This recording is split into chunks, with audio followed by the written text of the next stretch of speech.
Oh, of course, we can't talk about crime and violence in our country without talking about one of the biggest issues, and that is, of course, firearms and guns. But on the violence and crime side, it's a perennial concern for every South African. The recent spike in cash and transit robberies once again highlighting what is a big issue of guns on our streets. So let me give you two numbers. One is since January of this year, just this year alone, the year's not over, there have been 249 attacks on cash in transit vehicles.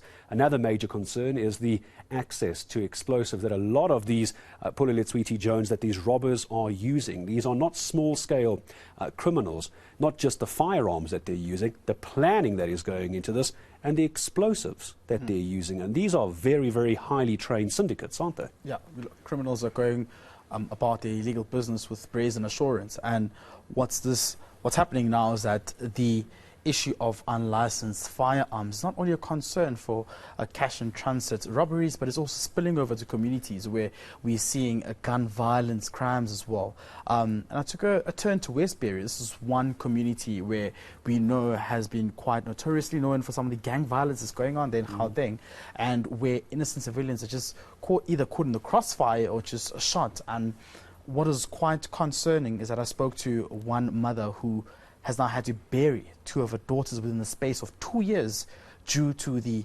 gun violence in the area as well. And this is horrifying, you know.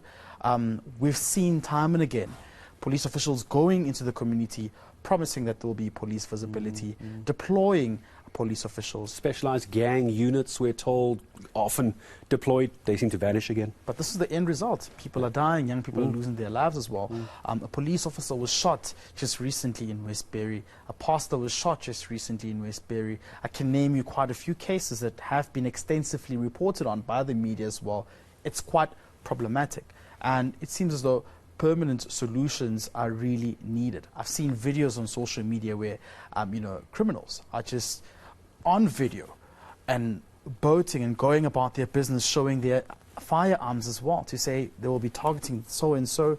And this is just a question of where's the intelligence as well. But the intelligence is being given to them. They're posting this on social media and there's no reaction, which is terrible. But none of this, of course, takes away from this parent, this mom that you spoke to as well. Definitely, yeah. Just very quickly, just line that up for me, because I don't think that any parent should ever have to bury a child, never mind two. Yeah, 14 years. She lost a 14-year-old daughter who was shot just this week on the head.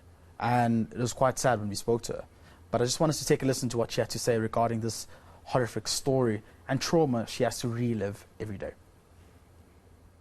The Sunday, the 8th of October, my daughter was shot in her head, not far from where I live. She was rushed to Laratong, but before she was rushed to Laratong, she was with a boy by the name of one of my closest boy that grew up in front of me, and he was her sister that died.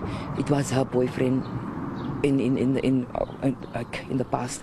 So what happened was there was just gunshots that went off, and what happened? Everybody screamed, and then everybody said, "Go call Auntie Odie." They call me Auntie Odie, as you know, as shortened. Brady was shot. With the interim, I left everything and I came and I ran and I went to go and see what is happening. When I came there, my daughter was shot on the left-hand side, right through her head. And as with the interim of shooting, she fell, and she fell on the same wound, and she fell her whole eye, and her other eye popped out. She was rushed to Laratong Hospital, where she was seen to, but not properly, but anyway, yes, she was seen to. And then 6 o'clock, 6:20 past 6, we got the message to say my daughter has passed away. I was hysterical, I was mad, I was in pain, because it's my second daughter that I'm going to bury. It's just fair that my our children is not safe in their own location. I mean, what is the cops doing? What are they doing? Because you know what?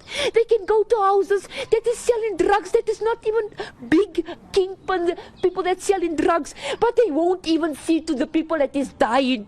Our people, our children, everybody's dying around us. It's getting worse and worse and worse. I mean, now, as a single mom, do I have to bury my second daughter now? I mean, this is not right. I ask and I plead to the community, to everybody, please stand up. Let us stand up. Stand up for our kids. Stand up for our community.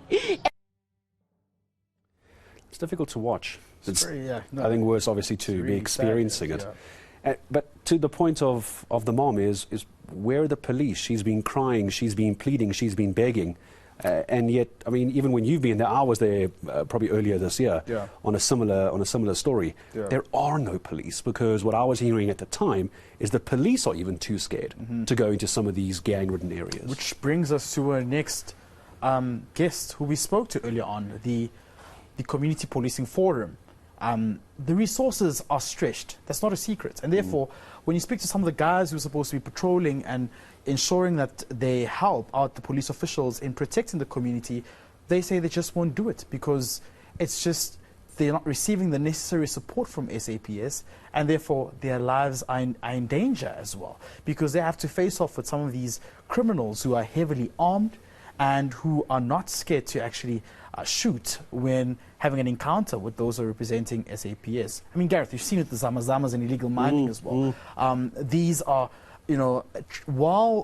coordinated, plans that are orchestrated by the Zamazamas when having to ensure that they mine illegally and shoot back, retaliate against the men and women in blue as well. So it is quite a concern. But let's just take a listen to what this guy had to say earlier on. It's the biggest problem, and thank you for the opportunity. It's the biggest problem that we're having, and it's from time to time, this time of the year, as you just mentioned, that. But we're having a problem of guns in general. It's like I said before, it's so easy to get a gun from the street than to obtain a license. And with all due respect to gun owners, we give respect to that. But what happens is that these are the guns that are illegal firearms, and most of the guns are coming in the country illegally. To some extent, security companies, some people are using that opportunity of security companies to buy guns for other unknown reasons. We also have a problem of guns that we lose in the law enforcement agencies.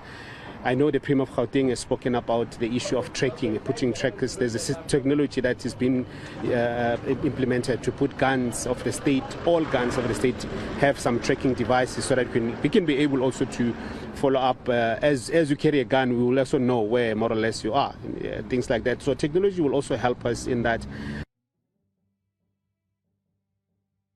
Yeah, I mean, this is the problem, is even the policing community forum as well, the community policing forum, are running out of answers. They're the ones that the community goes to. They're the bridge between the police and the community, and they're not even having the ability to come back with answers. I suppose it sounds terrible to have to move on from a story like this so quickly, but what does now happen? We had the mom obviously devastated. You could see her trauma on camera. You've got a policing forum who doesn't really have answers for the community. So what happens next, do you think? How does the story move forward? Just last week, criminals entered into a police station in Northwest and stole firearms. So it shows you that this is something which is serious. I tried to get hold of SAPS, who actually could not come back to me with answers. But as far as I know, the Premier has said that they need to have well-coordinated units which will specifically look into the issue of unlicensed firearms and cash in transit heists as well.